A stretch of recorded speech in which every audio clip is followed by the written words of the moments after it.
தமிழர் பரிந்துரை வணிகம் 185வது வாரம்.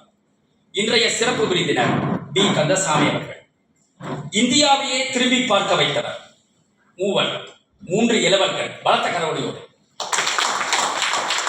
திரு ஸ்ரீனிவாசன், திரு கந்தசாமி, திரு பரமேஸ்வர். யார் இவர் மூவர்? இன்டர்நெட் சேவை என்று இப்பொழுது சர்வசாதாரணமாக நாம் தொடங்கிக் கொண்டிருக்கிறோம். அதனுடைய ப்ரௌசிங் என்கிற அந்த முறையினை இந்தியாவிற்கு அறிமுகப்படுத்தியவர்கள் என்ற பெருமைக்குரிய 3 இளவல்கள். அதில் நம்முடைய சிறப்பு விருந்தினராக வந்திருப்பவர் திரு கந்தசாமி அவர்கள். பலத்த கரவொலி. இணைய வழியில் பொதுத் தேர்வு 10ஆம் வகுப்பு 12ஆம் வகுப்பு அதனுடைய விடை இணைய வழியில் வெளிவிடுவதற்கும் முதன்மையாக பங்கு அளித்தவர்கள் என்று சொன்னால் இந்த நிறுவனம் தான் பிபிபி இன்ஃபோடெக் பிரைவேட் லிமிடெட். பலத்த கரவொலி.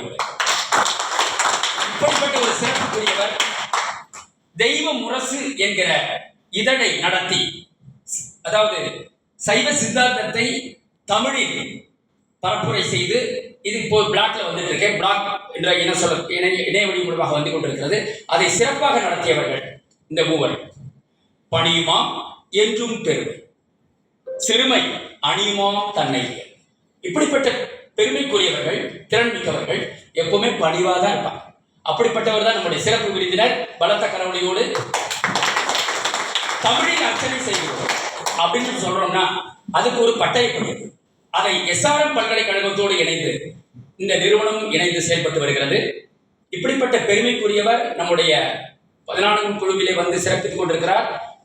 இன்றைய இணையம் அசுர வேகத்திலே வளர்ந்து கொண்டிருக்கிறது, AI என்று சொல்லக்கூடியது. அன்றைய இணையம் எவ்வாறு இருந்தது, இரண்டையும் பற்றி விளக்கமாக பேச இருக்கிறார். பலத்த கரவொலியோடு அவரை அன்புடன் பேச P. Kandasamy. Be quiet on listening that skill அப்படிங்கிறத நம்ம பார்க்க போறோம். வாழ்க வளமுடன். வாய்ப்புக்கு நன்றி.